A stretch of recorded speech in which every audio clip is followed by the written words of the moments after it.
Demain nous appartient, Ryan réserve une surprise touchante à Jack. Une drôle d'histoire révélée à Valérie Caprisky. Dans Demain nous appartient, Ryan se montre très présent auprès de Jack afin de la soutenir par rapport à sa cécité. Le fils de Romy réserve même une adorable surprise à son camarade. Quel cadeau a-t-il prévu?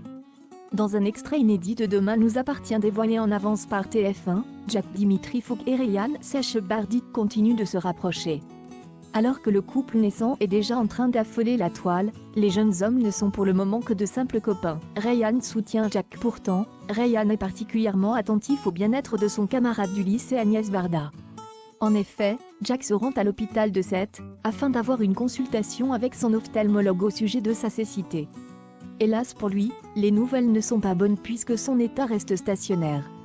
Il sort du cabinet du docteur abattu, en compagnie d'Audrey Charlotte Gaxio. La mère et son fils croisent ensuite Ryan dans le hall. Celui-ci se précipite vers eux pour savoir comment se porte son pote. Au passage, la serveuse du Spoon fait enfin la connaissance de Ryan. Celle-ci a déjà beaucoup entendu parler de lui à la maison. Dès le début de leur échange, le fils de Romy Dounia-Kazan ne manque de charrier Jack, comme à son habitude, pour détendre l'atmosphère. La surprise de Ryan pour Jack. Surprise par les vacheries que Jack reçoit de la part de Ryan, Audrey réalise vite qu'il s'agit juste de taquinerie, et que ce dernier traite son enfant comme n'importe lequel de ses compères malgré son handicap temporaire. Peu après, Ryan demande à passer la journée avec Jack. Audrey est d'abord hésitante car elle craint pour la sécurité de Jack. Cependant, les garçons promettent de faire très attention. La petite amie de Damien, Adrien Rob, accepte alors de les laisser puis Ryan réserve une surprise à son acolyte. Il a apporté à Jack une canne pour qu'il soit plus autonome en attendant d'aller mieux.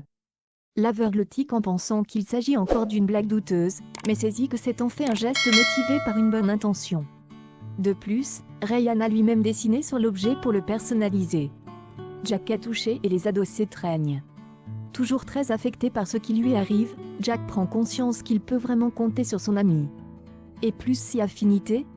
À suivre dans Demain nous appartient.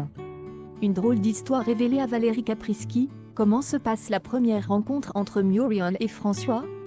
François va se montrer très agressif, car il vient d'apprendre que son père a eu une aventure avec elle. Il n'a plus vu son père depuis l'âge de 13 ans, et tient cette femme pour responsable de sa disparition.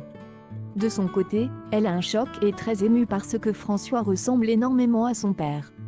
Mais leur relation va évoluer et va s'adoucir un peu. Je reviens dans Astrid et Raphaël. Muriel a-t-elle des liens avec d'autres c'est toi? Oui, elle retrouve aussi Chloé, jouée par Ingrid Chauvin, qui n'était autre que la baby-sitter de ses enfants lorsqu'elle venait en vacances à Sète avec son mari. Chloé est très protectrice avec mon personnage et elle va lui proposer de l'héberger quand ça va devenir un peu tendu avec son mari. Elle essaie de tempérer et s'interpose quand François se montre très agressif avec Muriel. J'ai énormément apprécié jouer avec Ingrid, qui est d'une grande gentillesse et d'une grande souplesse. Vous revenez, par ailleurs, dans la saison 4 d'Astrid et Raphaël. Qu'est-ce qui attend Anne Langlais, votre personnage? J'ai adoré ce rôle. Je reviens, mais j'apparaîtrai un peu moins que dans la saison précédente. Anne est toujours en prison, et ses rapports avec Astrid restent très émouvants. Astrid a découvert qu'elle avait un demi-frère qu'on va voir dans ses nouveaux.